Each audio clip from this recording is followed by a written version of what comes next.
நம்ம பார்க்க போகிற வீடியோ என்னென்னா ஜிடியோட பிளேயிங்கில் வந்தாங்க 2025 பிளேயிங்கில் தான் பார்க்க போகிறோம். நம்பர் 1 வந்து எனக்கு தெரிஞ்சு கம்பல்சரி நம்ம சுமன் கில் தான் ஆடுவார். ஏன்னா அவர் இது கன்சிஸ்டண்ட்டான பிளேயர், ஒரு கேப்டன், அதெல்லாம் நிரூபித்த பிளேயரு கண்டிப்பாக ஒருத்தர். எனக்கு வந்து பர்சனலாக ஒரு பிடிச்ச பிளேயராக இருந்தார்.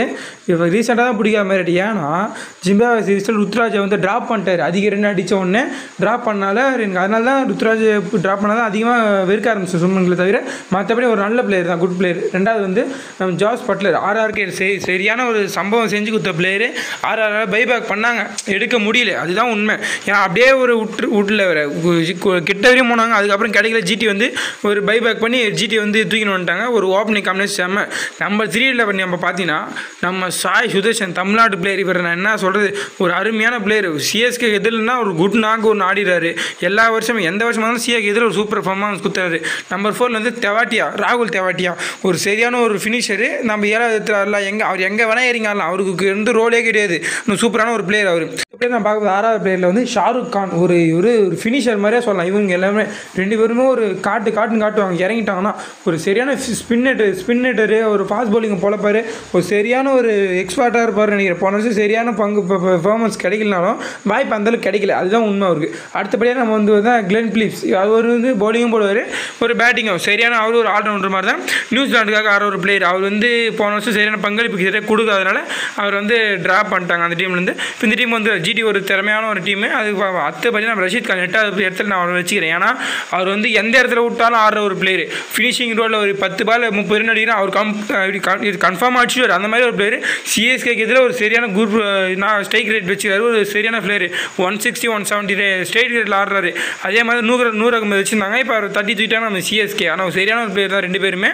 அடுத்தபடியாக நம்ம வந்து வாஷிங்டன் சுந்தர் 9வது அவர் வச்சுக்கிறேன். ஒரு சூப்பரான ஒரு பிளேயர். என்னை பொறுத்த வரைக்கும் ஒரு நியூசிலாண்டை சுருட்டிட்டாருன்னே சொல்லலாம். அந்த மாதிரி ஒரு பிளேயரு கம்மியான கோடி போனது நான் ரொம்ப ஆச்சரியப்பட்டேன். ஏன்னா அஸ்வின் நம்ம கம்பல்சரி நம்ம சிஎஸ்கே எடுக்கலாம். கம்பல்சரி நம்ம சுந்தர் கண்டிப்பாக சிஎஸ்கே போய் பைபேக் பண்ணி எடுத்துகிட்டு இருப்பாங்க. ஒரு 10 கோடி வரையும் ட்ரை பண்ணியிருப்பாங்க சுந்தருக்காக. அஸ்வின் எடுத்தனால நம்மளுக்கு வந்து அந்தளவுக்கு இப்போ காசு இல்லாதனால சரி விட்டாங்க. அதனால கண்டிப்பாக சரி எடுத்துருப்பாங்க. மற்றபடி நம்ம ரபாடா 10வது வச்சுருக்கேன். ஏன்னா அவர் ஒரு ஃபாஸ்ட் பவுலரு. ஒரு எல்லாருமே திணற வச்சாருன்னு சொல்லலாம். ஒரு பவுலிங் போட்டு அந்த மாதிரி ஒரு ஸ்மெல்லை போட்டவர் தான் ரபாடா. மும்பை இந்தியன்ஸ்லேருந்து ஆர்ஆர் எல்லா டீமுமே ஒரு பஞ்சாப் சுற்றி வந்துட்டார். அந்த மாதிரி ஒரு பிளேயர் அவர். அப்புறம் சிராஜ் வந்து ஆர்சிபி விட்டு போகிறது ரொம்ப வருத்தமாக தான் இருக்குது ஆர்சிபி ஃபேன்ஸை பொறுத்த வரைக்கும். ஆனால் ஒரு சரியான ஒரு பிளேயர். என்ன ஆகுனா அவருக்கு இன்ஸ்விங் இது அவுட் ஸ்விங் கிடையாது. அந்த அவுட் ஸ்விங்னால தான் அந்தளவுக்கு விக்கெட் எடுக்க முடியும் இருக்குது. அந்தளவுக்கு ரொம்ப ஸ்பீடாக தீபக் சார் மாதிரி பண்ணுறது இல்லை.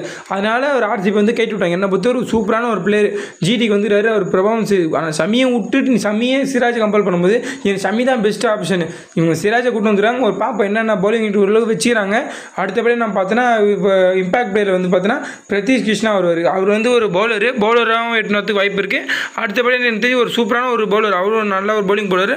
அடுத்து எனக்கு தெரிஞ்சு ஒரு டீமோட ஸ்கோர் பார்த்தீங்கன்னா ஒரு 10க்கு ஒரு 60-65 தான் கொடுக்குற மாதிரி ஒரு ஸ்கோராக இருக்குது. ஏன்னா பேட்டிங் தேவைன்னா பேட்டிங் ஒரு பிளேயர் இருக்கிறாங்க, பவுலிங் ஒரு பிளேயர். பவுலிங் பொறுத்த வரைக்கும் பார்த்தோன்னா இவர் பிரதீஷ் கிருஷ்ணா. இப்போ அப்புறம் வந்து மாகிபால் லோர்னு ஒரு பிளேயர். அவர் பேட்டிங் ஆர்சிபிக்காக ஃபினிஷிங் ரோல் ஆடி இருந்தவர். அவர் ஒரு சூப்பரான ஒரு பிளேயர்.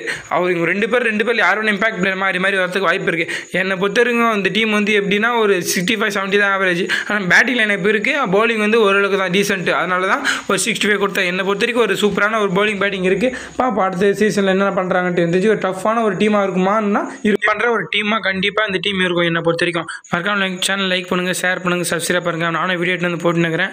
முன்ன மாதிரி சப்போர்ட் வரதில்லை. மறக்காம நம்ம சேனலை லைக் பண்ணுங்கள், மறக்காம ஷேர் பண்ணால் அதிகமாக சப்போர்ட் வரும்.